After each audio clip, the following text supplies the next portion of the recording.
नमस्कार दोस्तों, decode exam में आप सभी का स्वागत है। आज की क्लास में हम लोग डिस्कस करने वाले हैं ARO GS मॉक टेस्ट 67, जिसमें कि 35 प्रश्न होंगे। ये प्रश्न हिंदी और इंग्लिश दोनों माध्यम में दिए गए हैं और ये प्रश्न आपके सारे सब्जेक्ट से होंगे। तो चलिए आज की क्लास हम स्टार्ट करते हैं मेरे साथ ऐश्वर्या सिंह के साथ। आज की क्लास को स्टार्ट करने से पहले मैं थोड़ी सी इंफॉर्मेशन आप लोगों को फाउंडेशन बैच की दे दूं, जो कि डिकोड एग्जाम आप लोगों के लिए लेकर आया है। इस फाउंडेशन बैच में, इस फाउंडेशन कोर्स में आपका एंटायर ARO के सिलेबस को कवर किया जाएगा थ्रू वीडियो लेक्चर्स। यहाँ पर आपको नोट्स PDF के फॉर्मेट में प्रोवाइड कराई जाएगी, टेस्ट सीरीज प्रोवाइड कराई जाएगी, जहाँ पर आप अपने परफॉर्मेंस को इवेलुएट कर सकते हैं। अगर इस कोर्स से रिलेटेड आपको कोई भी इंपॉर्टेंट इन्फॉर्मेशन चाहिए क्लास, तो आप इस नंबर पर व्हाट्सएप करिए। यहाँ पर आपको सारी इन्फॉर्मेशन प्रोवाइड करा दी जाएगी। डिकोड एग्जाम आप लोगों के लिए समान हिंदी की पुस्तक भी लेकर आया है, जो कि परीक्षा की दृष्टि से बहुत ही महत्वपूर्ण है। ये बुक आप घर बैठे फ्लिपकार्ट या फिर अमेजोन से ऑर्डर कर सकते हैं, या फिर अपने नियरेस्ट बुक स्टोर पे जाकर इसको खरीद भी सकते हैं। अगर इस बुक से रिलेटेड आपको कोई भी इंफॉर्मेशन चाहिए तो आप इस नंबर पर व्हाट्सएप करिए। चलिए आज की क्लास का हम पहला प्रश्न देखते हैं। जो भी नए स्टूडेंट है मैं उनको बता दूं, इस क्लास में हम 35 प्रश्नों को डिस्कस करेंगे, लेकिन इन 35 प्रश्नों के साथ हम कुछ ऐसे पॉइंट्स को भी डिस्कस करेंगे जो कि परीक्षा की दृष्टि से बहुत ही महत्वपूर्ण है, जहां से इसके पहले प्रश्न बने हैं या फिर पूरी संभावना है कि यहाँ से प्रश्न बनेंगे। ठीक है, तो प्रश्न जो है वो आपके हिंदी और इंग्लिश दोनों माध्यम में दिए गए हैं। ये आप पे डिपेंड करता है कि आप किस माध्यम की हैं, आप उस माध्यम में उसका उत्तर देने का प्रयास करिए। चलिए, भूपर्टी के संदर्भ में निम्नलिखित में से कौन सा कथन असत्य है? यहाँ पे अर्थ क्रस्ट की बात बोली गई है और बोला गया है आपको फॉल्स स्टेटमेंट बताना है। इसकी मोटाई महाद्वीपों व महासागरों के नीचे अलग अलग है। ऊपरी क्रस्ट और निचली क्रस्ट के बीच में रैपिडी असमता पाई जाती है। ऊपरी क्रस्ट की तुलना में निचली क्रस्ट में पी तरंग की गति ज्यादा होती है। ऊपरी क्रस्ट में निचली क्रस्ट की अपेक्षा घनत्व कम होता है। तो चलिए एक एक पॉइंट को देखते हुए चलते हैं। It's thickness is different under the continent and the ocean. जब हम अर्थ क्रस्ट की बात करते हैं तो अर्थ क्रस्ट की जो थिकनेस है वो कॉन्टिनेंट और ओशियन के लिए डिफरेंट है। महासागरों के नीचे अगर इसकी औसत मोटाई देखा जाए तो वो 5 किलोमीटर तक होती है, जबकि महाद्वीपों की अगर हम बात करें तो वहां पर 30 किलोमीटर तक की होती है। ठीक है, तो ये आपका बिल्कुल ही सही स्टेटमेंट है। Speed of the P wave is higher in the lower crust then in the upper crust. तो यहाँ पर पी वेव मतलब प्राइमरी वेव की बात की जा रही है। जब भी अर्थक्वेक आता है तो सेस्मोग्राफ जो होता है, जो इंस्ट्रूमेंट होता है जहाँ पर अर्थक्वेक आप मेजर करते हो, वहाँ पे सबसे पहले जो वेव डिटेक्ट होती है वो है प्राइमरी वेव्स। आपको नाम से ही क्लियर हो रहा होगा, पी फॉर प्राइमरी। ठीक है, बोला जाता है ना कि अर्थक्वेक आने के पहले या फिर भूकंप आने के पहले जो जानवर हैं, कुत्ते हैं, बिल्लियां हैं, उनको पता चल जाता है, पता नहीं कैसे, तो इसी पी वेव के कारण वो इसको डिटेक्ट कर लेते हैं। तो speed of P waves is higher in the lower crust then in the upper crust. ये बिल्कुल ही सही स्टेटमेंट है। और डी स्टेटमेंट जो दिया गया है, the upper crust has a lower density than the lower crust, ये भी आपका सही है। ऊपरी क्रस्ट भारी चट्टानों से बनी होती है, लेकिन इनका घनत्व जो होता है वो निचली क्रस्ट की अपेक्षा कम होता है। ये चीज याद रखिएगा। यहाँ पे ये तीनों स्टेटमेंट आपके सही हैं। गलत कौन सा है? बी गलत है। अब बी गलत क्यों है, हम कारण देख लेते हैं। जब हम रैपिडी डिसकंटिन्यूटी की बात कर रहे हैं, रैपिडी असंबता की बात कर रहे हैं, तो ये जो असंबता है वो आपके अपर और लोअर मेंटल के बीच में पाई जाती है। अपर मेंटल और लोअर मेंटल के बीच में। ठीक है, ये चीज आप याद रखिएगा।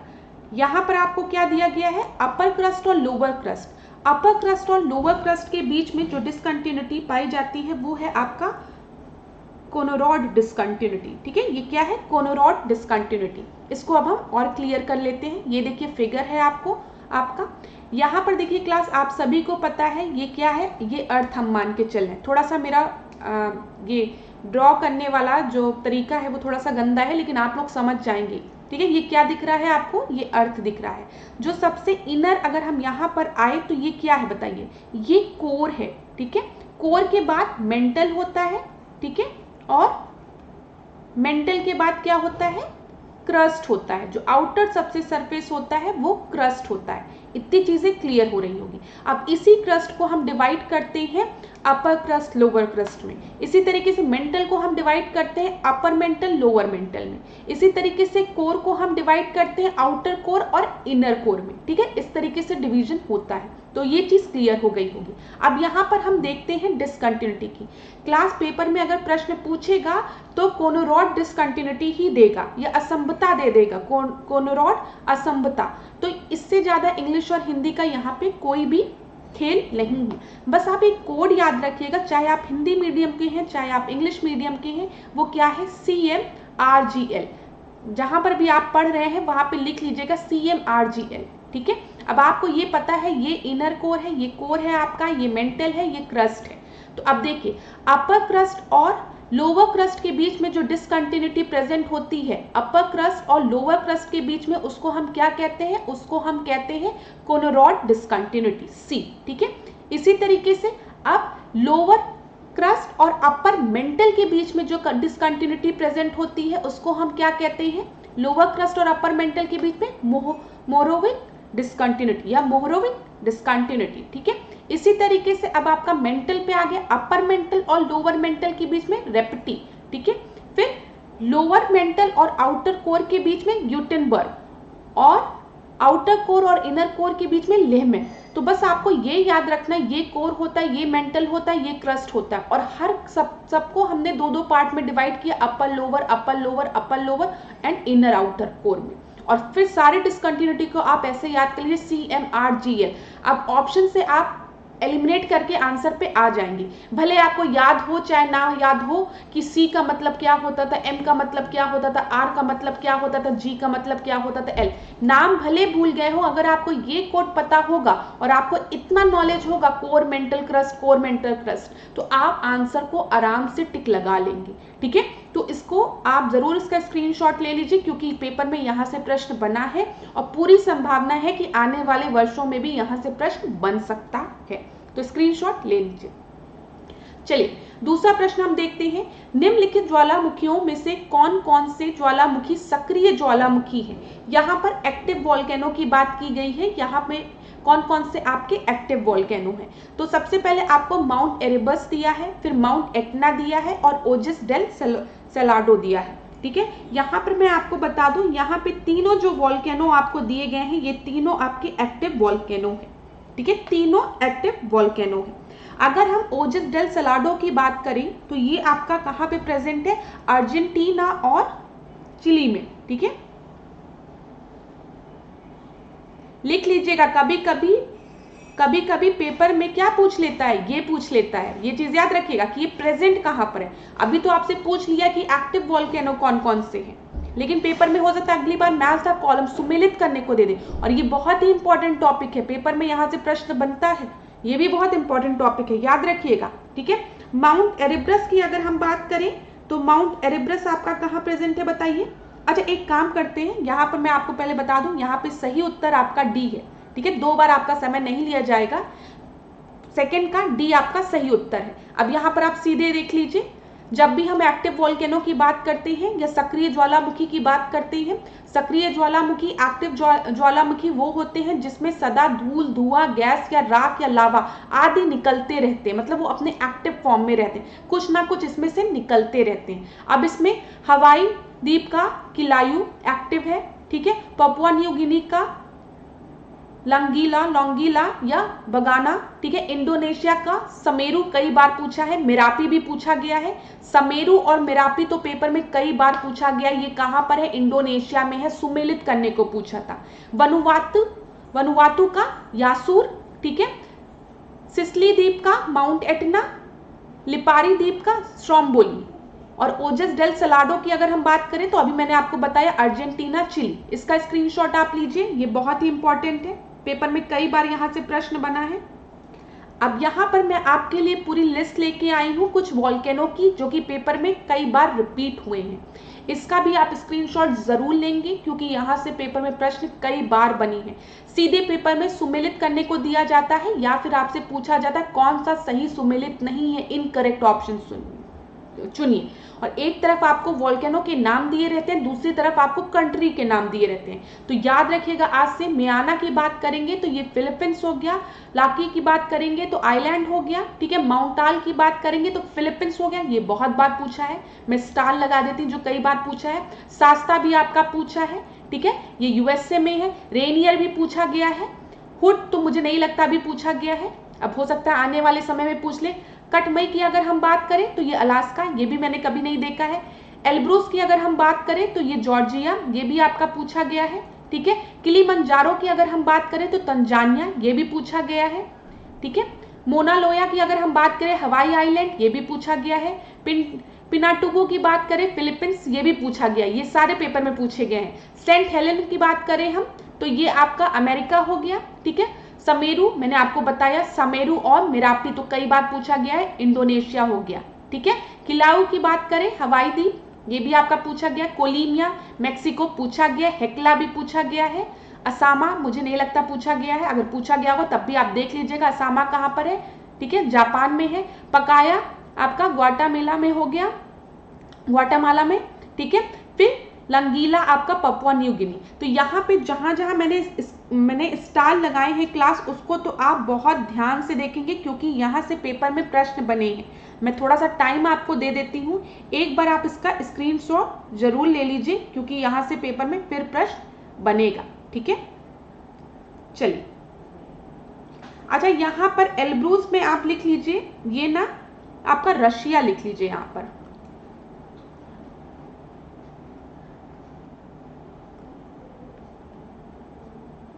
ठीक है। चलिए, आपने स्क्रीनशॉट ले लिया होगा अभी।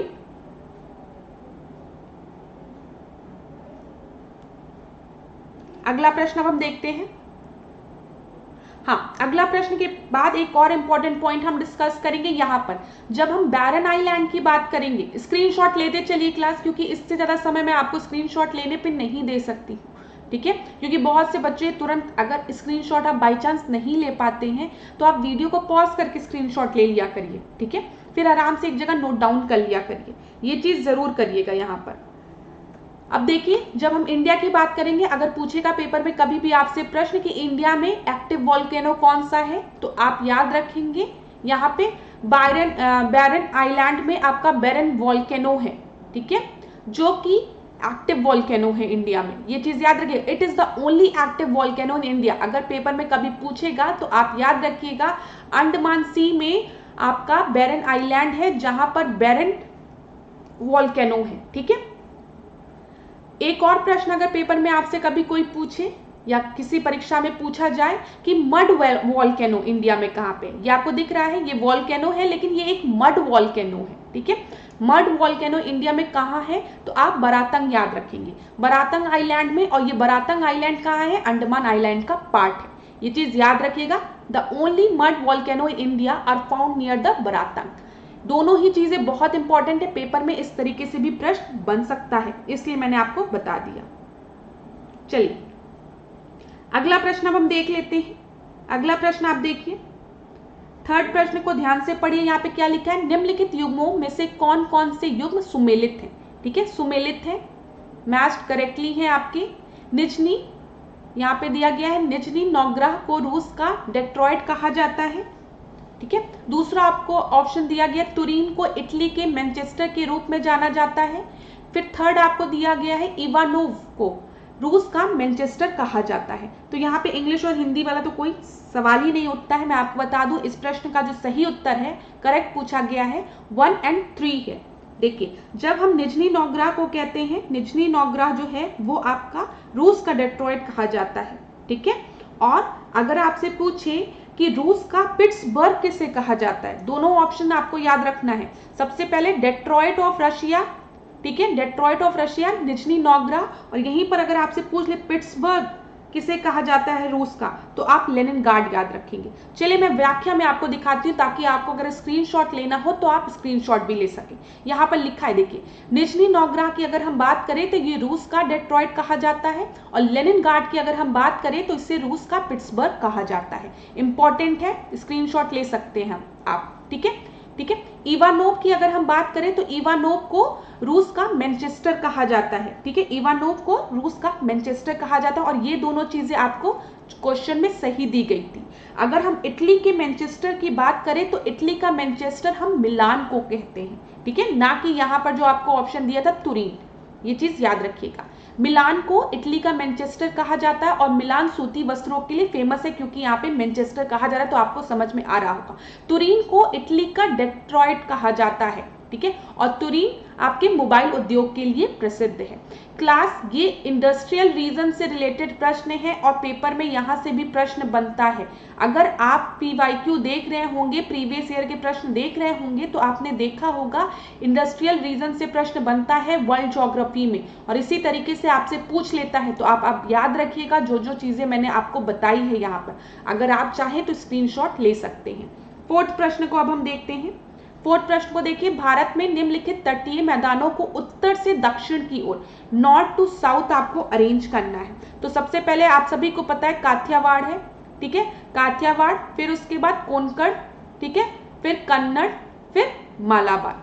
तो यहाँ पे 1 4 3 2, 1 4 3 2 आपका किस ऑप्शन में है? सी में है। इधर आप देख लीजिए, यहाँ पे आपको काठियावाड़ रीजन दिख रहा है, उसके ऊपर कच्छ दिख रहा है, ये भी याद रखिएगा। इधर कच्छ है, फिर काठियावाड़ है, फिर कोंकण रीजन है, फिर इधर मालाबार रीजन है, ठीक है, और इधर ही आपका कन्नड़ रीजन है, ये चीज याद रखिएगा। तो कच्छ, काठियावाड़, कोंकण, कन्नड़, मालाबार, ठीक है।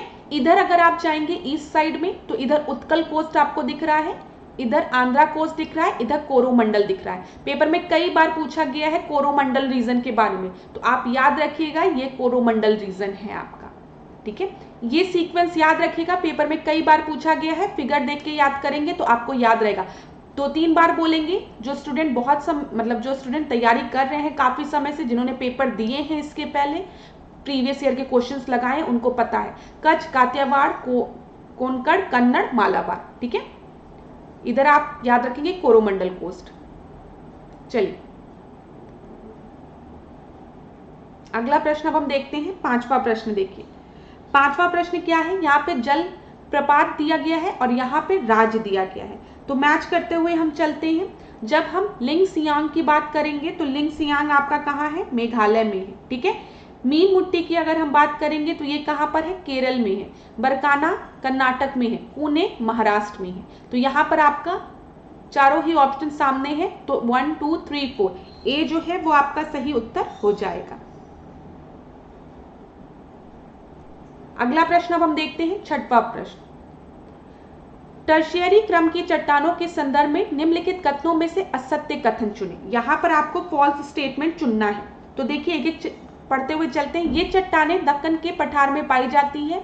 इस क्रम की चट्टानों में निम्न स्तरीय कोयले के निक्षेप पाए जाते हैं, ठीक है। क्या बोला गया है? These rocks are found in the Deccan plateau and low level coal deposits are found in the rock of disorder. तो मैं आपको बता दूं, जब भी हम टर्शरी क्रम की चट्टानों की बात करते हैं तो ये जो चट्टानें हैं वो आपके दक्कन के पठार में नहीं बल्कि हिमालय के क्षेत्र में पाई जाती है। याद रखिएगा, यहाँ पे दक्कन प्लेटो में नहीं, हिमालय क्षेत्र में ये पाई जाती है। अब यहाँ पर ये स्टेटमेंट आपका गलत हो गया और यहाँ पर लो लेवल में मतलब कोल डिपॉजिट उतना नहीं मिलता है, बहुत कम मात्रा में मिलता है, ये आपका सही है। तो यहाँ पर दो ही स्टेटमेंट आपका, दूसरा स्टेटमेंट आपका सही है। इस प्रश्न में क्या पूछा गया? फॉल्स स्टेटमेंट पूछा गया है, इस वजह से आपका सही उत्तर ए हो जाएगा, ठीक है।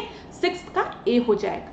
अब क्लास यहाँ पर एक बहुत इंपॉर्टेंट पॉइंट मुझे आप लोगों को बताना है, जो कि PYQ में प्रीवियस ईयर क्वेश्चंस में पूछा गया है। जैसे कि जो ग्रेट हिमालय है वो किस समय आपका फॉर्म हुआ है, लेसर हिमालय, मिडिल हिमालय कब फॉर्म हुआ है और शिवालिक कब फॉर्म हुआ है, ठीक है।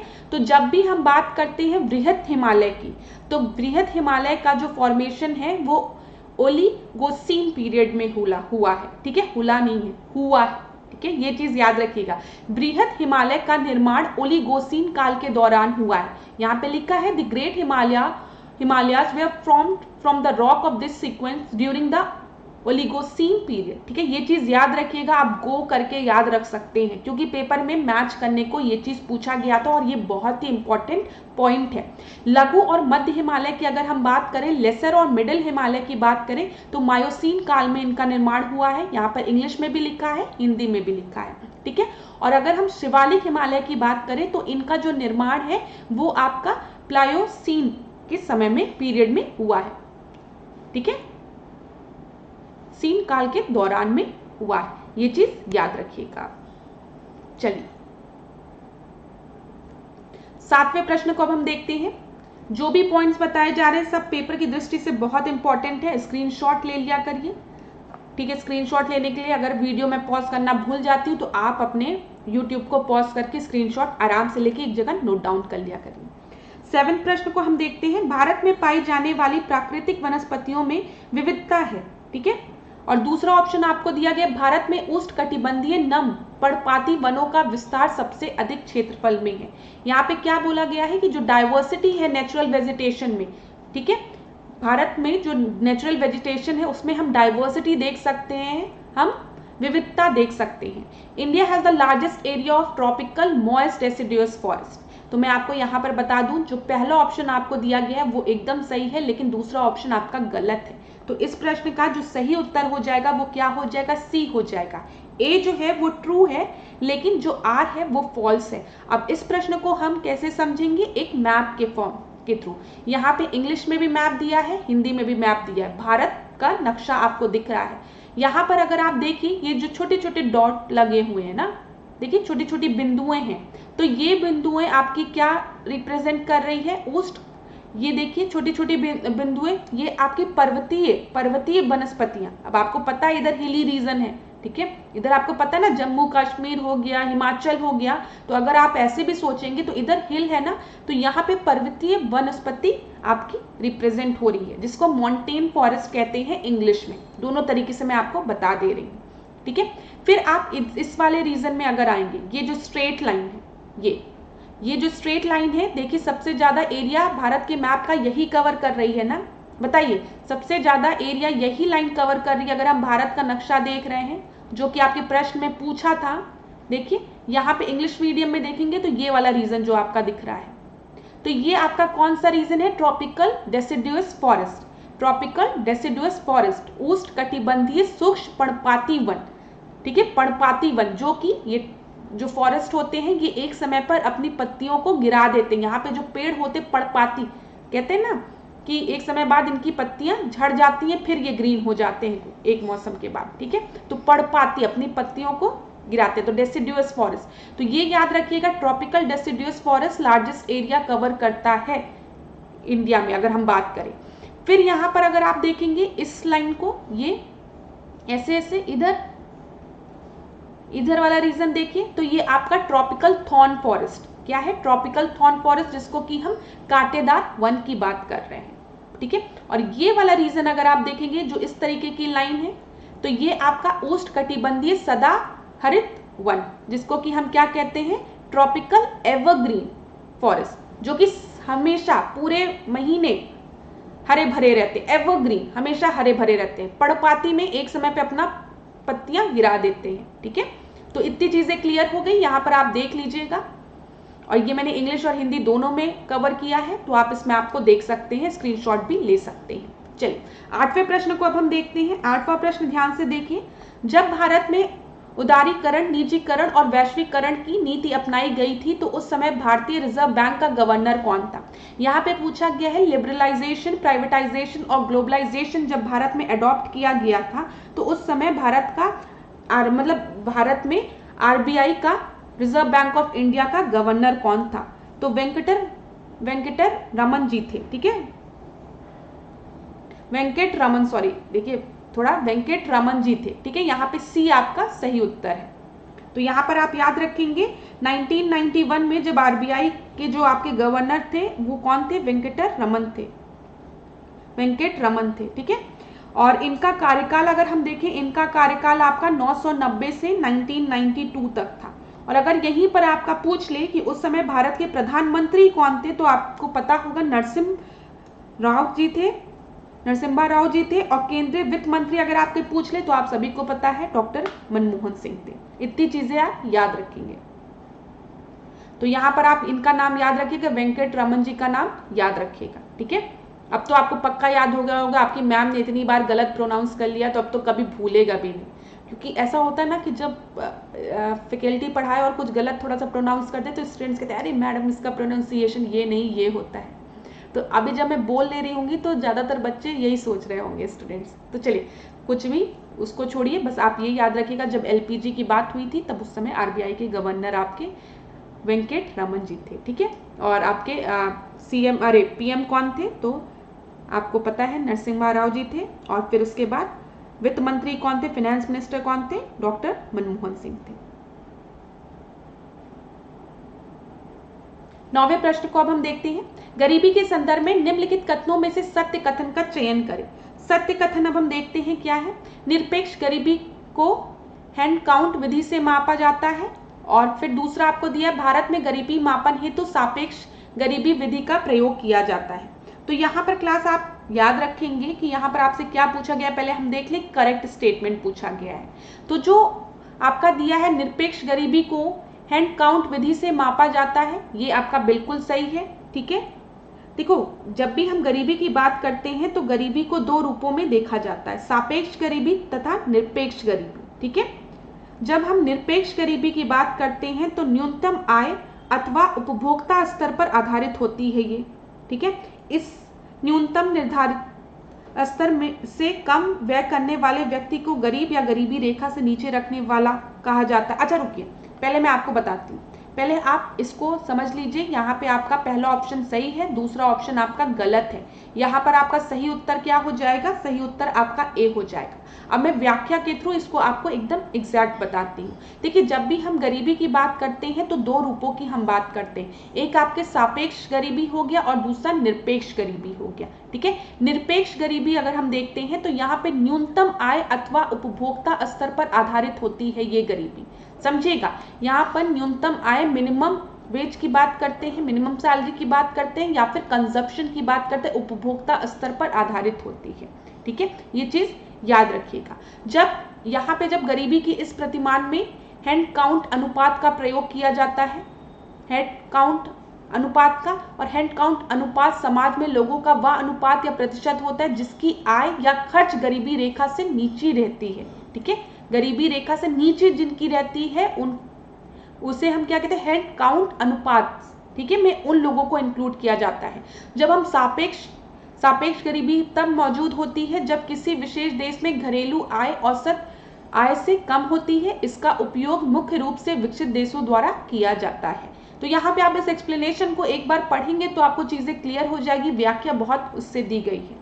ठीक है, तो इसको एक बार आप लोग पढ़िएगा, आपको चीजें क्लियर हो जाएगी। बस आप ये याद रखिएगा जो चीज मैंने आपको बताया है, जब भी हम गरीबी की बात करते हैं, गरीबी रेखा, हम गरीबी को दो रूपों में देख सकते हैं, सापेक्ष गरीबी और निरपेक्ष गरीबी। ठीक है, 10वां प्रश्न अब हम देखते हैं। 10वें प्रश्न को एक बार ढंग से देखिए क्लास, उसमें क्या दिया गया है। 10वें प्रश्न में दिया गया है भारतीय रिजर्व बैंक द्वारा प्रधान उधार दर के स्थान पर किस वर्ष आधार दर की शुरुआत की गई। यहाँ पर बोला गया है जो पहले आपका प्राइम लैंडिंग रेट था उसकी जगह कब से बेस रेट को इंक्लूड किया गया है। ठीक है, तो बताइए कब से इंक्लूड किया गया है, 2010 से। इस प्रश्न का जो सही उत्तर होगा 10वें का वो आपका क्या हो जाएगा, 2010। डी आपका सही उत्तर है।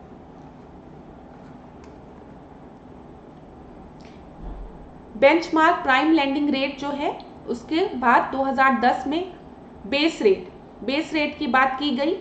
ठीक है, आधार दर प्रणाली को लागू किया गया और आधार दर प्रणाली में क्या बोला गया कि एक बेस तैयार किया जाएगा। ठीक है, इस बेस से कम दर पर कोई भी जो बैंक है वो अपने ग्राहकों को ऋण नहीं प्रदान करेगा। मतलब एक लिमिट, एक बेस तैयार कर दिया गया। देखिए ये क्या है आपका बेस रेट। ठीक है, यहाँ पर कहा गया कि एक बेस तैयार कर दिया जाएगा। जैसे बोला गया कि इतने % इंटरेस्ट तो लगाने ही है, इतने % ब्याज तो लेना ही है, तो ये मिनिमम है। ठीक है, इतना तो बैंक को लेना ही होगा। तो ये क्या है, आधार दर प्रणाली को लागू किया गया। आधार दर वह ब्याज दर है जिससे कम दर पर कोई भी अनुसूचित बैंक अपने ग्राहकों को कोई भी ऋण प्रदान नहीं करेगा। इससे पूर्व बीपीएलआर में बैंक पीएलआर से नीचे भी ऋण दे सकते थे। अब देखिए यहाँ पर क्या कहा जा रहा है, बेंचमार्क प्राइम लेंडिंग रेट में क्या होता था कि जैसे कोई एक बहुत बड़ा कस्टमर बैंक के पास पहुंचा, ठीक है, बहुत बड़ा कस्टमर बैंक के पास पहुंचा, बैंक ने कहा कि हम आपको करोड़ों का लोन देने को तैयार है और हम आपसे बहुत कम इंटरेस्ट लेंगे। समझ में आ रहा है, बहुत कम इंटरेस्ट लेंगे। तब तक बैंक बी ने कह दिया कि भाई हम भी आपको करोड़ रुपए देंगे, लेकिन जितना इंटरेस्ट आपसे बैंक ए ले रहा उससे भी -5 इंटरेस्ट हम आपसे लेंगे। तो यहाँ पे -5 इंटरेस्ट क्या मतलब, ये इंटरेस्ट कौन दे रहा है, कस्टमर दे रहा है। अब कस्टमर से जो जितना कम इंटरेस्ट लेगा, समझ में आ रहा है, जो जितना कम पैसे लेगा जब वो लोन देगा वापस करेगा तो बैंक कस्टमर उसी के पास जाएगा ना, और इस बैंक को पता है कि ये कस्टमर बहुत अमीर है। तो यही बेंचमार्क प्राइम लेंडिंग में क्या होता था, बैंक अपने हिसाब से क्या करते थे, ऋण देने के समय जो वो होता था, जो मतलब जो आपका ब्याज दर होता था उसको कम कर लेते थे ताकि वो कस्टमर, बड़े बड़े कस्टमर को अपने पास बुला सके। लेकिन बाद में कहा गया कि बेस लेंडिंग में कि एक बेस तैयार कर दिया गया और इससे कम पर कोई भी बैंक ऋण नहीं देगा। एक बेस तैयार कर दिया गया ब्याज दर का, इंटरेस्ट रेट का, ठीक है। चीजें क्लियर हो गई होगी आपको। अब 11th को अब हम देखते हैं। देखिए क्लास, अगर किसी भी स्टूडेंट को क्वेश्चन नंबर 10 नहीं समझ में आया है तो आप मुझे कमेंट में बताइएगा, मैं नेक्स्ट क्लास में उसको डिस्कस कर लूंगी, ठीक है, क्योंकि मैं ज्यादा टाइम एक एक क्वेश्चन पे नहीं दे सकती हूँ यहाँ पर। 11 देखिए, प्रथम जैन संगीति के संदर्भ में निम्नलिखित दिए गए कथनों में से सही कथन आपको चुनना है, ठीक है। यहाँ पे चलिए बताइए क्या दिया गया। यह संगीति वल्लभी में आयोजित की गई थी। इस संगीति में जैन धर्म का श्वेतांबर और दिगंबर में विभाजन हो गया था। तो मैं आपको बता दूं, जो प्रथम जैन संगीति का आयोजन था वो कहाँ पर, वो वल्लभी में नहीं हुआ था। वल्लभी लिखिए इसको, वल्लभी में नहीं हुआ था। वो कहाँ हुआ था, वो पाटलिपुत्र में हुआ था, ठीक है। और अगर हम बात करें इस संगीति की अध्यक्षता किसने की थी, स्थूलभद्र ने की थी। याद रखिएगा, ये भी बहुत इंपॉर्टेंट पॉइंट है। पहला आप याद रखेंगे, जब हम प्रथम जैन संगीति की बात करते हैं तो इसका आयोजन कहाँ हुआ है, मेरे साथ बोलिए, पाटलिपुत्र में, ठीक है। इसकी अध्यक्षता किसने की थी, स्थूलभद्र ने, ठीक है। और इस संगीति में जैन धर्म को श्वेतांबर और दिगंबर में डिवाइड किया गया था। ये आपका सही है। तो यहाँ पर पहला ऑप्शन आपका गलत है, ठीक है, क्योंकि पाटलिपुत्र होना चाहिए। दूसरा ऑप्शन आपका सही है। तो यहाँ पर आपका क्या पूछा गया है, करेक्ट स्टेटमेंट पूछा गया, इस वजह से आपका सही उत्तर बी हो जाएगा। तो हमने फर्स्ट जैन काउंसिल की बात कर ली, प्रथम जैन संगीति की बात कर ली, पाटलिपुत्र में हुआ था, अध्यक्षता स्थूलभद्र ने की थी, और श्वेतांबर दिगंबर में इसका विभाजन हुआ था। श्वेतांबर वो लोग थे जो कि सफेद रंग के वस्त्र को पहनते थे, और दिगंबर वो लोग थे जो कि कोई वस्त्र नहीं पहनते थे, जो कि आसमान को अपना वस्त्र समझते थे, ठीक है। तो ये वस्त्र नहीं पहनते थे।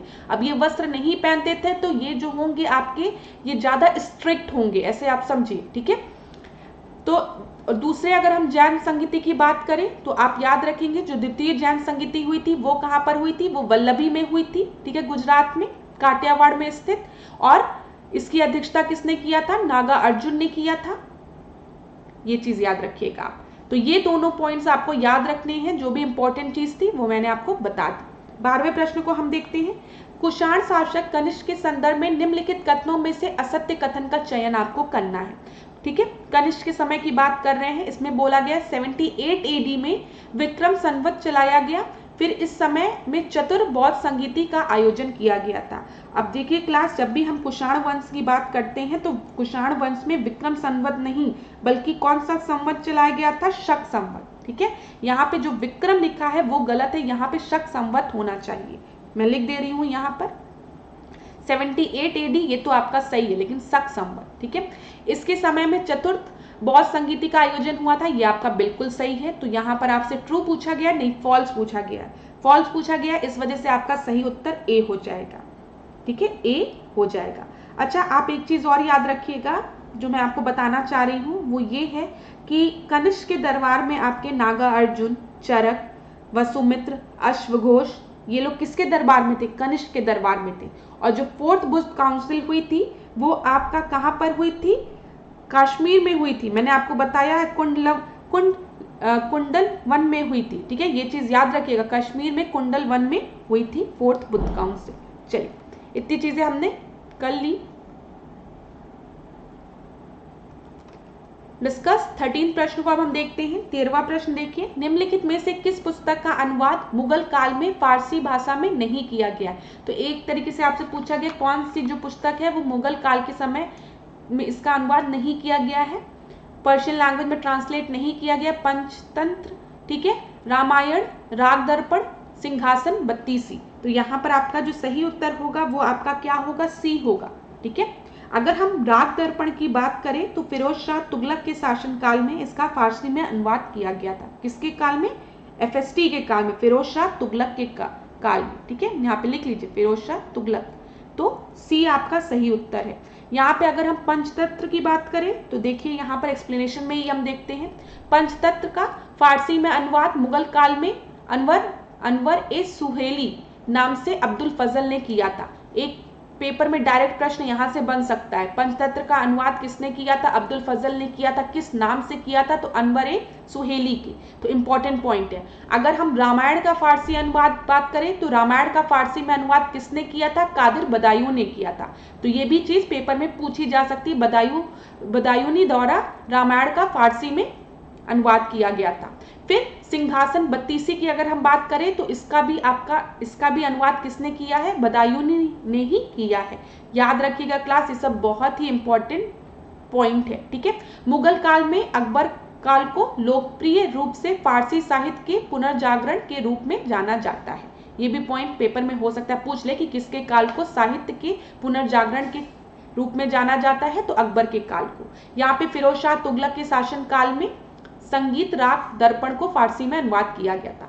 हर पॉइंट इस स्लाइड का बहुत इंपॉर्टेंट है, स्क्रीनशॉट ले लीजिएगा आप लोग। चलिए 14 प्रश्न को अब हम देखते हैं। यहाँ पे विद्रोह दिया गया है और नेता दिया गया है, तो एक एक को मैच करते हुए चलते हैं हम लोग। जब चेंचू विद्रोह की हम बात करते हैं तो इस विद्रोह का नेतृत्व किसने किया था? मोतीलाल तेजावत ने किया था। तो ए का आपका सेकेंड हो गया, ए का सेकेंड हो गया। देखिए कहाँ दिया गया, ए में दिया गया और सी में दिया गया, ठीक है।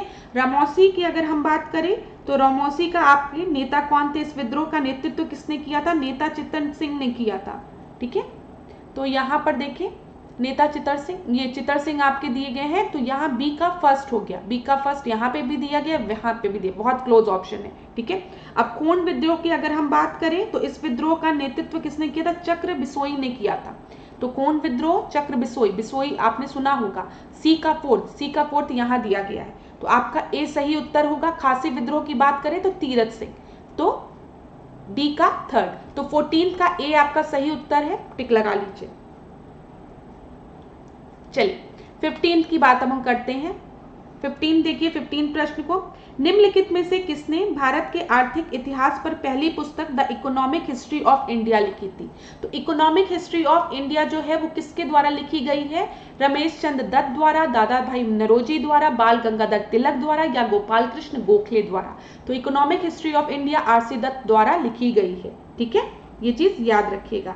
अच्छा, यहाँ पे अगर आपसे पूछे कि the poverty and un-British rule in India, the poverty and un-British rule in India, ये किसके द्वारा लिखी गई है? तो ये दादा भाई नौरोजी द्वारा लिखी गई है, जिसको कि ग्रैंड ओल्ड मैन भी कहा जाता है, ये याद रखिएगा। बहुत ही कॉमन बुक है, पेपर में कई बार आपसे पूछा गया है इसमें। 16 प्रश्न को हम देखते हैं। 16वां प्रश्न देखिए, स्वामी विवेकानंद के संदर्भ में निम्नलिखित कथनों में से सत्य कथन को आपको चुनना है।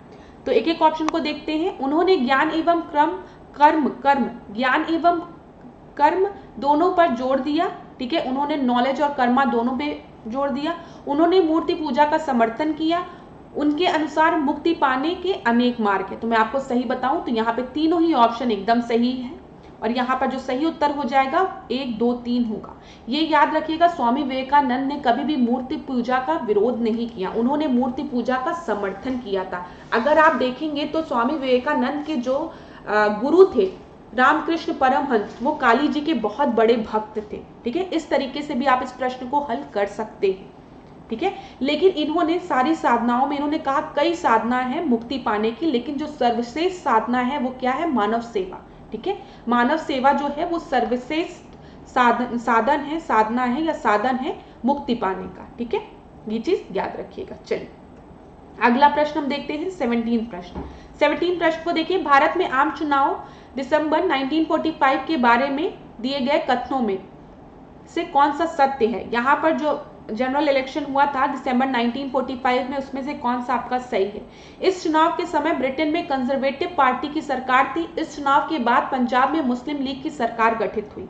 तो यहाँ पर दोनों ही स्टेटमेंट आपके गलत है। क्यों गलत है? क्योंकि अब ब्रिटेन में आपके कंजर्वेटिव पार्टी नहीं थी। कौन सी पार्टी थी? लेबर पार्टी थी। याद रखिएगा, कौन सी पार्टी अब बन गई थी वहां पर? लेबर पार्टी बन गई थी, ठीक है। और अगर हम बात करें पंजाब में, तो पंजाब में जो मुस्लिम लीग थी वो एक बड़ा दल था, लेकिन यहाँ पर आपके यूनियनिस्ट पार्टी की सरकार बनी थी, ये याद रखिएगा, ना कि मुस्लिम लीग की। तो यहाँ पर आपका डी होगा। देख लेते हैं हम एक बार यहाँ पर व्याख्या में, अगर हम देखें व्याख्या बहुत बड़ी, एक बार आप पढ़िएगा। जो एक्सप्लेनेशन मैंने आपको दिया है वो आपको एकदम सही दिया है। एक बार देखिए यहाँ पे लेबर पार्टी, ठीक है। ब्रिटेन में लेबर पार्टी की सत्ता में आने के बाद एक बार फिर से पुनर्जीवित हो गई। ये लेबर पार्टी आ गई थी ब्रिटेन में। और यहाँ पर जो मुस्लिम लीग सबसे बड़े दल के रूप में उभरी पंजाब में, परंतु पंजाब में कांग्रेस, अकालियों और यूनियनिस्ट पार्टी की सरकार बनी थी। ये चीज याद रखिएगा। चलिए 18 प्रश्न को देखते हैं। देखिए क्लास, जो व्याख्या रहती है ना, व्याख्या में वही सब चीजें दिया रहता है जो मैं आपको एक्सप्लेन करती हूँ, ठीक है। लेकिन तब भी जब पीडीएफ आपको प्रोवाइड किया जाएगा तो एक बार आप व्याख्या पढ़ लीजिएगा। अगर मैं व्याख्या को पढ़ने जाऊंगी तो बहुत ज्यादा समय लग जाएगा, इसी वजह से मैं व्याख्या को स्किप कर देती हूँ और आपको एक्सप्लेन ऐसे ही कर देती हूँ। आपको समझ में आता होगा। चलिए 18वां प्रश्न देखते हैं। निम्नलिखित में से किसने कैबिनेट को राज्य रूपी जहाज की स्टीयरिंग व्हील कहा था? ठीक है, steering wheel of state ship किसने कहा था? ये स्टेटमेंट किसके द्वारा दिया गया है? तो मैं आपको डायरेक्ट आंसर बताती हूँ, रैमजे म्योर द्वारा ये दिया गया है। सी आपका जो है वो सही उत्तर है। 18 का सी आपका सही उत्तर है। अब यहाँ पर हम कुछ और चीजें देख लेते हैं। लोवेल के अनुसार कैबिनेट राजनीतिक वास्तु का आधार है। देखिए पेपर में इस तरीके से प्रश्न बना है। प्रीवियस ईयर के क्वेश्चंस अगर आप देखेंगे तो ये स्टेटमेंट किसने कही है, किसके द्वारा कही गई है, इस तरीके का प्रश्न बना है। तो ये पॉलिटी का प्रश्न है जो कि ज्यादातर बच्चे गलत कर देते हैं। तो इसका स्क्रीनशॉट आप जरूर लीजिएगा। जैसे steering wheel of state ship cabinet को किसने कहा है? रैमजे म्योर ने कहा है। इसी तरीके से लोवेल ने कहा है कैबिनेट राजनीतिक वास्तु का आधार है। ठीक है। सर आइवर जेनिंग ने क्या कहा है? कैबिनेट ब्रिटिश संवैधानिक व्यवस्था का केंद्र बिंदु है और ब्रिटिश सरकार को एकता प्रदान करता है। ठीक है।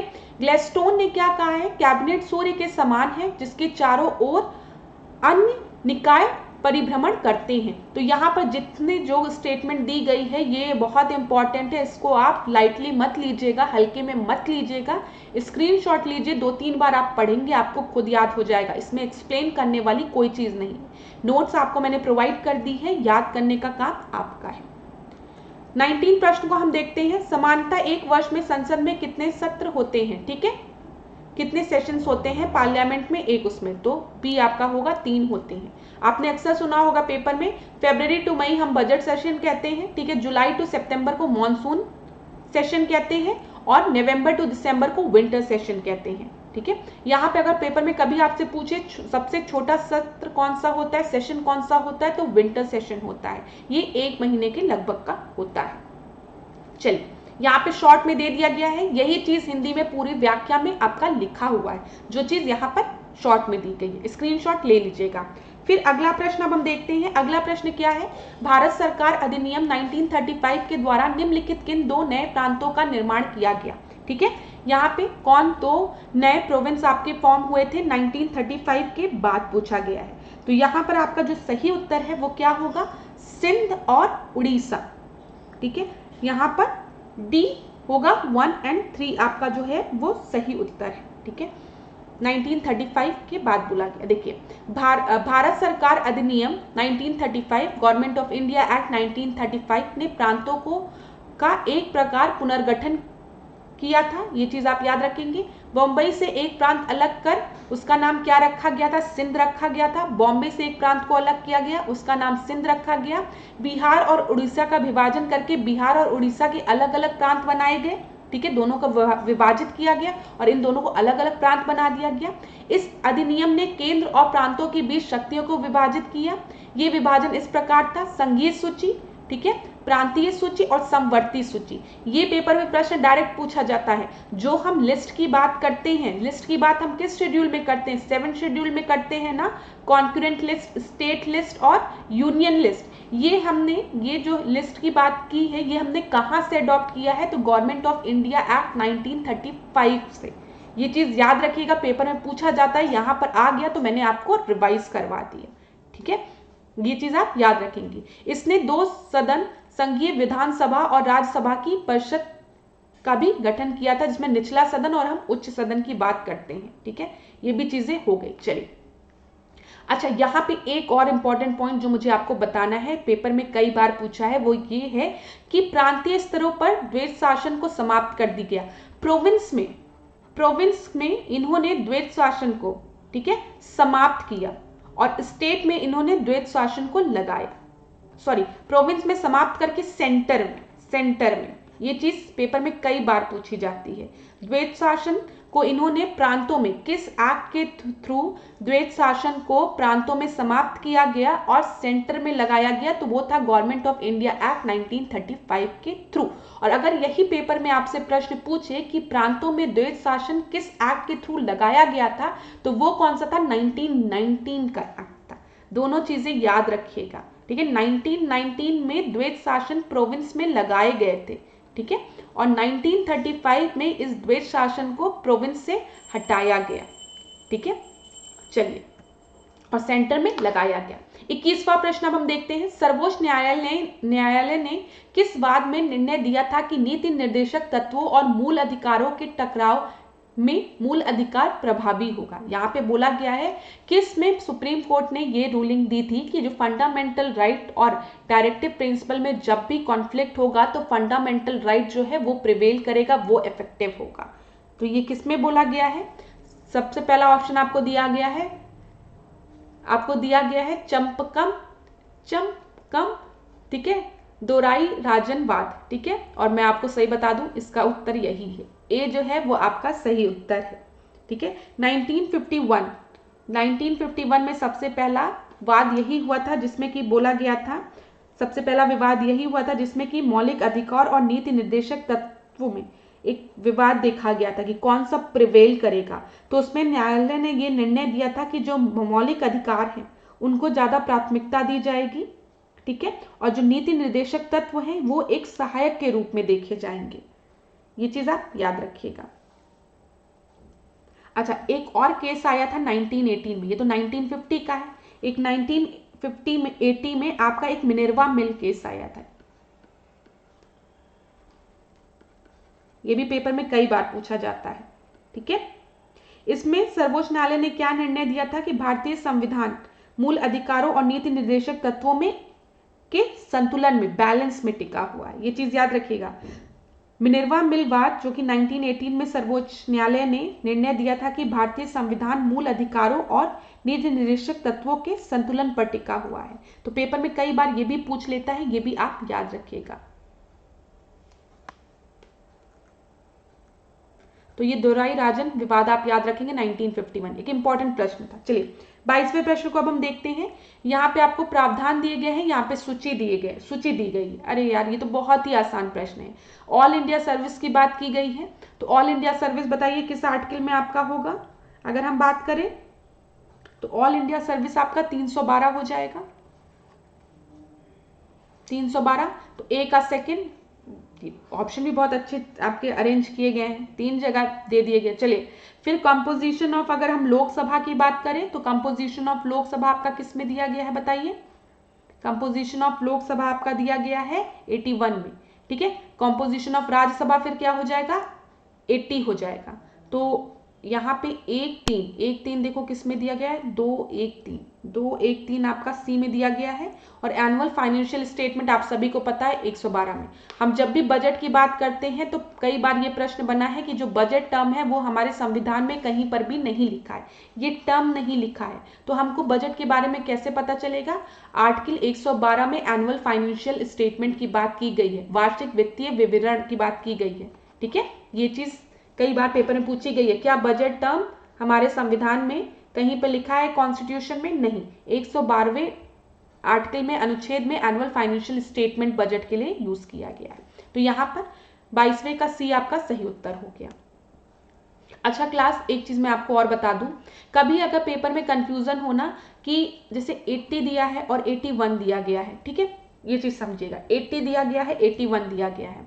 अब आप कंफ्यूज हैं कि पहले लोकसभा के कंपोजिशन की बात की गई है कि पहले राज्यसभा के कंपोजिशन की बात की गई है।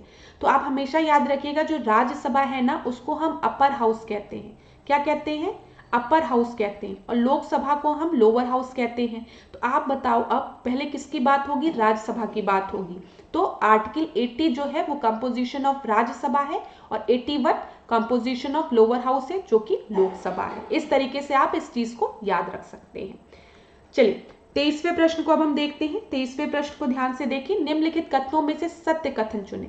सत्य कथन आपको चुनना है, ठीक है। फ़ारेनहाइट पैमाना जो है ताप मापने का पैमाना होता है, एकदम सही है। सेल्सियस की बात करें तो वो भी टेम्परेचर मेजर करने के लिए यूज होता है। केल्विन, सेल्सियस, फ़ारेनहाइट सब टेम्परेचर से के मेजरमेंट से रिलेटेड है।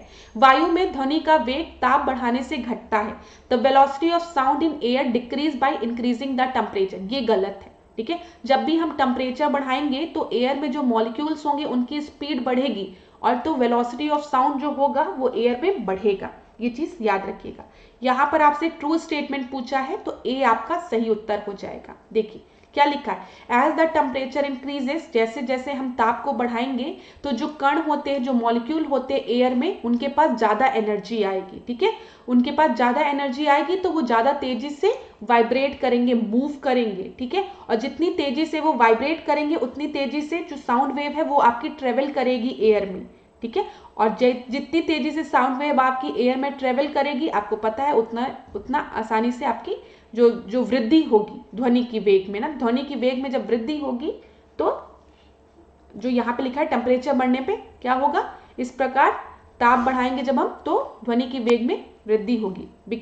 एयर फास्टर, देखिए यार, since the molecule vibrate faster, the sound wave travel through the air faster because the sound wave is propelled by the collision of the molecule in the air। ये चीज आपको समझ में आ गई होगी, मैंने एक्सप्लेन करने की कोशिश की है। अगर हम यहाँ पर टेम्परेचर बढ़ाएंगे तो जो मॉलिक्यूल एयर में होंगे वो ज़्यादा तेजी से वाइब्रेट करेंगे, इनके पास ज़्यादा एनर्जी होगी और जितनी तेजी से ये वाइब्रेट करेंगे उतनी तेजी से आपका साउंड वेव इसमें ट्रेवल करेगी। चीज़ें समझ में आ गई होगी। चलिए 24वें प्रश्न को देखिए आप। हिंदी और इंग्लिश में पढ़ाने में यही होता है, जब आप इंग्लिश में एक्सप्लेन करने लगो तो हिंदी वाला छूट जाता है, हिंदी में करो तो इंग्लिश, तो दोनों को बैलेंस करके चलना पड़ता है। इतनी एफर्ट मैं डालती हूँ, लेकिन अगर तब भी आपको कोई भी प्रश्न नहीं समझ में आए, क्लास नहीं समझ में आए एक्सप्लेनेशन हिंदी और इंग्लिश का, तो आप मुझे कमेंट में बताया करिए, ठीक है। कोई दिक्कत नहीं है, हम नेक्स्ट क्लास में उस प्रश्न को फिर डिस्कस कर लिया करेंगे। 24वें प्रश्न को देखते हैं। निम्नलिखित कथनों में से सत्य कथन का चयन करें, ठीक है। यहाँ पे ट्रू स्टेटमेंट आपको बताना है। जो डायमंड है, जो हीरा है, वो सभी प्राकृतिक वस्तुओं में सबसे कठोर वस्तु है। It is the hardest metal of all the natural object, ठीक है। यहाँ पे कठोर धातु की बात की गई है। अब आप मुझे बताओ क्या डायमंड आपका धातु है? और फिर दिया गया प्लैटिनम जो है वो सबसे कठोर अधातु है। तो जब भी हम डायमंड की बात करते हैं तो जो डायमंड है वो हार्डेस्ट नॉन मेटल है, लेकिन जो प्लैटिनम है वो आपका मेटल है, वो हार्डेस्ट मेटल है। तो यहाँ पर इंटरचेंज कर दिया, इसी वजह से नीदर वन नॉर टू हो जाएगा। समझ में आया? हीरा जो है वो कठोर अधातु है और प्लैटिनम जो है वो सबसे कठोर धातु है। लोग कहते नहीं कि मुझे प्लैटिनम चाहिए, गोल्ड नहीं प्लैटिनम चाहिए। प्लैटिनम मेटल है और उसमें आपका अधातु कौन सा स्टोन लगता है, क्या लगाते हैं? हीरा, ठीक है। प्लैटिनम और हीरा चाहिए एक साथ। चलो बहुत अच्छी बात है। 25वें प्रश्न को अब हम देखते हैं। 25वां प्रश्न देखो। निम्नलिखित घटनाओं को आपको क्रोनोलॉजिकल ऑर्डर में अरेंज करना है, ठीक है। ये पूछा गया प्रश्न है तो देखते चलते हैं। जब हम रियो समिट की बात करते हैं, रियो समिट 1992 में हुई है, ठीक है। Brundtland commission report 1987। Enforcement of Montreal protocol आपका कब है? 1989 में, ठीक है। और the limit to growth report ये कब है? 1972 में। तो सबसे पहले 4 हो जाएगा, ठीक है, फिर आपका 2 हो जाएगा, फिर 3 हो जाएगा, फिर 1 हो जाएगा। 4 2 3 1, बी आपका सही उत्तर है। लिमिट टू ग्रोथ रिपोर्ट की अगर हम बात करें तो 1972 में ये पेश की गई थी। मॉन्ट्रियल प्रोटोकॉल मैंने आपको बता दिया, ये किस चीज से रिलेटेड है, ओजोन डिप्लीटिंग सब्सटेंस से रिलेटेड है, ओजोन लेयर को प्रोटेक्ट करने से रिलेटेड है। कब साइन हुआ है, 1987 में। इनफोर्स में कब आया है, 1989 में। रियो अर्थ समिट 1992 में, जिसमें कि एजेंडा 21 भी पेश किया गया था। कहां पर हुई थी ये, ब्राजील में हुई थी, रियो दी जेनेरियो में। इसको हम अर्थ समिट नाम से भी जानते हैं, पृथ्वी सम्मेलन। 26 प्रश्न को हम देखते हैं, निम्नलिखित कथनों में से असत्य कथन चुनिए। फॉल्स स्टेटमेंट आपको बताना है निम्नलिखित कथनों में से। चलिए, मनुष्य का मस्तिष्क अस्थियों के जिस खोल में बंद रहता है उसे बेटियम कहा जाता है, ठीक है। जिस सेल में ह्यूमन ब्रेन लॉक्ड होता है उसको बेंटियम कहते हैं, पहला दिया गया। मस्तिष्क का सबसे ऊपरी आवरण मेनिनजेंस कहा जाता है। तो मैं आपको बता दूं, यहाँ पर जो सेल है जिसमें ह्यूमन ब्रेन आपका लॉक्ड रहता है उसको हम बेंटियम नहीं कहते हैं, ठीक है, उसको हम क्रेनियम कहते हैं। क्या कहते हैं, क्रेनियम। तो पहला तो आपका गलत है और फॉल्स आपसे पूछा है, ठीक है। और दूसरा जो आपका दिया गया है, चूज द फॉल्स स्टेटमेंट, यहाँ पे फॉल्स आपको बताना है, ठीक है। तो यहाँ पर आप याद रखेंगे कि मानव मस्तिष्क जो होता है, ये मैंने आपको बता दिया, तो पहला स्टेटमेंट आपका गलत है। दूसरा हम देखें, जो top most covering of the brain होता है ना, वो आपका मेनिंग्स कहलाता है, ये आपका सही है। मतलब कवरिंग नहीं, इस तरीके से आप देखेंगे तो यहाँ पे आपके मेनिंग्स होता है, ठीक है, ऊपर में। तो यहाँ पर आपका ये स्टेटमेंट सही है। तो यहाँ पर आपका सही उत्तर क्या हो जाएगा, फॉल्स पूछा गया है, सही उत्तर आपका हो जाएगा ओनली वन, ठीक है, पहला गलत है आपका। यहाँ पर आपको बी दिया गया, इसको ए कर लीजिए। हम एक बार इसको व्याख्या देख लेते हैं, देखिए क्या लिखा है। मानव मस्तिष्क में 100 से 200 बिलियन तांत्रिक सेल्स पाए जाते हैं, तांत्रिका सेल्स पाए जाते हैं। इनमें सूचनाएं संरक्षित तथा स्थानांतरित होती हैं। मनुष्य का मस्तिष्क अस्थियों के खोल के क्रेनियम, यहाँ पे जो मैंने आपको बताया क्रेनियम में बंद रहता है। तो पहला स्टेटमेंट तो आपका गलत है, यहाँ पे जो लिखा है बेंटियम में बंद रहता है, ये आपका गलत है, क्रेनियम में बंद रहता है। इसका कुल वजन 1400 ग्राम का होता है, इससे आपको कोई लेना देना नहीं है। इसके चारों ओर मेनिंजेंस का आवरण पाया जाता है, या आवरण 3 स्तरों का बना होता है। सबसे ऊपरी स्तर न्यूरोमेटर और सबसे आंतरिक बायोमेटर कहा जाता है, ठीक है। तो यहाँ पर देखिए क्लास, ये लिखा हुआ है ना, इसके चारों ओर मेनिंजेंस का आवरण होता है, ठीक है, ये चीज याद रखिएगा। चलिए, यहां पर आपका ए जो है वो आपका सही उत्तर है, बी आपका गलत है।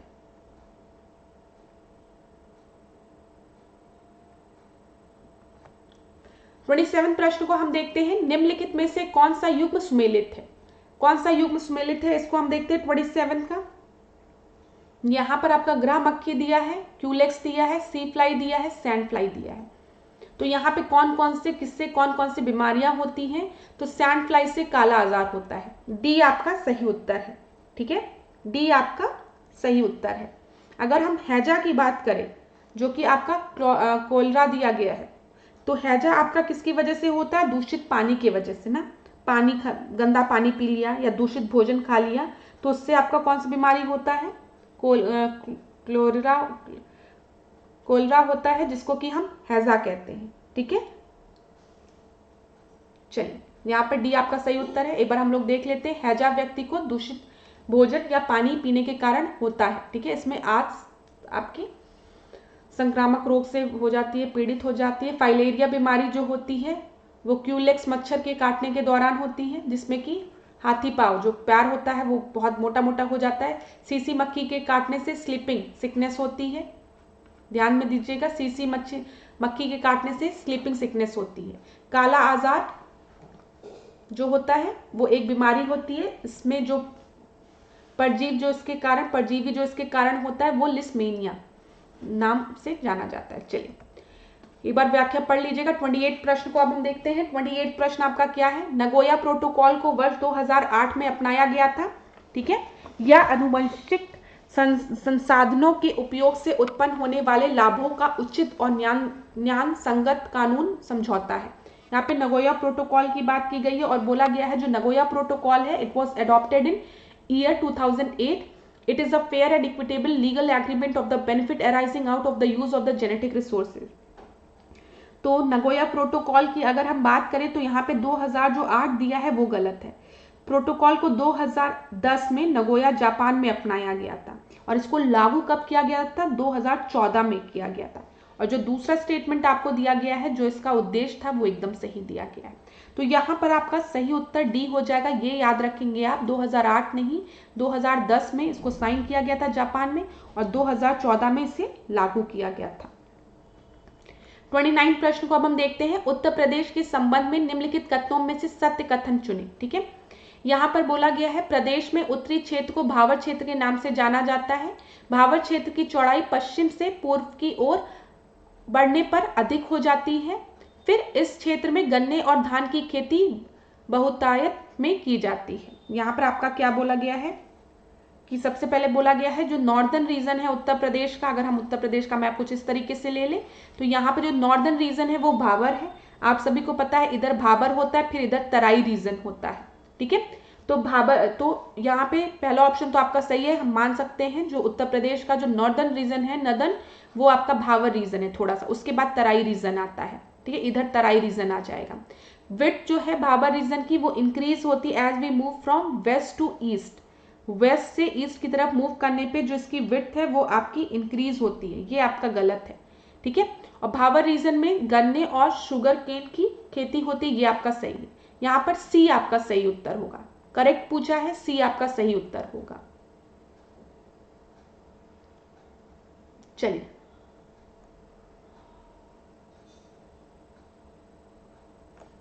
यहाँ पर देखिए मैदान का अगर हम वर्गीकरण करें तो आपको दिख रहा है यहाँ पे जहाँ पे पथरीली जो जमीन होती है, इतने बड़े बड़े पत्थर, आपके पथरीली जमीन जो होती है इसको हम भाबर रीजन कहते हैं। ठीक है, ये देखिए इस तरीके जहाँ पे मोटे मोटे पत्थर आपके इस तरीके से पाए जाते हैं तो ये भाबर रीजन है। यहाँ पर जो पानी है ना वो इन पत्थर के नीचे से बहता है। उसके बाद आपके दलदली एरिया आता है, जैसे गोरखपुर वाला रीजन हो गया, जो नेपाल इंडो नेपाल वाला रीजन हो गया, इधर गोरखपुर वाला रीजन हो गया, ये सब आपका तराई रीजन है, दलदली क्षेत्र है। ठीक है, तराई रीजन हो गया। ठीक है, अब इधर अगर आप देखेंगे ये आपका क्या है, ये आपका नदी घाटी है। नदी घाटी के बगल में जो ये एलुवियल सॉइल पाए जाते हैं जिसको कि हम न्यू एलुवियल सॉइल कहते हैं। ठीक है, ये खादर रीजन होता है। ठीक है, और इधर जहां पर आपका ओल्ड एलुवियल सॉइल मिलते हैं वो आपका बांगर रीजन होता है। तो इसको आप देख लीजिएगा, भाबर होता है, तराई होता है, फिर बांगर होता है, खादर होता है। खादर वो रीजन होता है जहां पे आपको नए एलुवियल सॉइल मिलते हैं। ठीक है, और इधर बांगर रीजन में ओल्ड एलुवियल सॉइल, तो याद रखिएगा। चलिए 30 प्रश्न को अब हम देखते हैं। तीसरा प्रश्न क्या है, ब्रिटिश सरकार के शासन काल में उत्तर प्रदेश की ग्रीष्मकालीन राजधानी किस नगर में होती थी? तो उत्तर प्रदेश की जो आपकी समर कैपिटल होता था वो कहां पर होता था? आप सभी को पता है, एक ठंडा प्रदेश ढूंढ लीजिए, तो नैनीताल में। ठीक है, यहाँ पे देखिए 1862 में नैनीताल में उत्तर पश्चिमी प्रांत का ग्रीष्मकालीन मुख्यालय बनाया गया। इसे यूनाइटेड प्रोविंस की बात की गई है, उस समय उत्तर प्रदेश यूनाइटेड प्रोविंस के नाम से जाना जाता था। ठीक है, पूरा ये आपका होता था। फिर वर्ष 1864 की अगर हम बात करें तो 1864 में शिमला को भारत की ग्रीष्मकालीन समर कैपिटल बनाया गया था। अब अंग्रेज लोग इंग्लैंड के रहने वाले तो भारत आते थे, तो जब गर्मी होती थी तो उससे रहा जाता नहीं था, सहा जाता नहीं था, एसी थी नहीं, तो फिर वो क्या करते थे, कैपिटल को ठंडे एरिया में शिफ्ट कर लेते थे।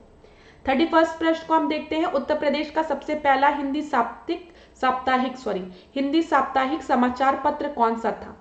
First Hindi weekly newspaper Uttar Pradesh का कौन सा था, पूछा गया है। और इस प्रश्न का जो सही उत्तर है वो आपका है बनारस अखबार। बनारस अखबार 1845 में इसका प्रकाशन स्टार्ट हुआ और इसके संपादक कौन थे? गोविंद नारायण थत्ते, ये याद रखिएगा। चलिए यहाँ पर देखिए 1845 में इसका प्रकाशन स्टार्ट हुआ। यह अखबार गोविंद नारायण थत्ते के संपादन में उत्तर प्रदेश में प्रकाशित हुआ।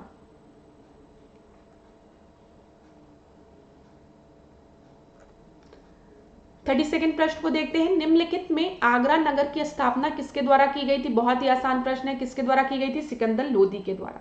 ये तो कई बार मैंने आपको बताया है और आप सबको पता भी होगा। 33rd प्रश्न को देखते हैं।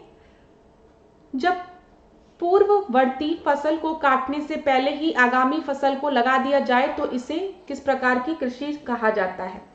जब नेक्स्ट क्रॉप को पहले ही प्लांट कर दिया जाता है, before harvesting the previous crop. आपने एक क्रॉप लगाई है, अभी उसको आपने हार्वेस्ट नहीं किया है, उसकी कटिंग नहीं की है, इसको काटने के पहले ही आप एक नई क्रॉप को यहाँ बो दे तो इसको किस तरीके का एग्रीकल्चर कहा जाता है? Relay cropping. ठीक है, 33rd का डी आपका सही उत्तर है।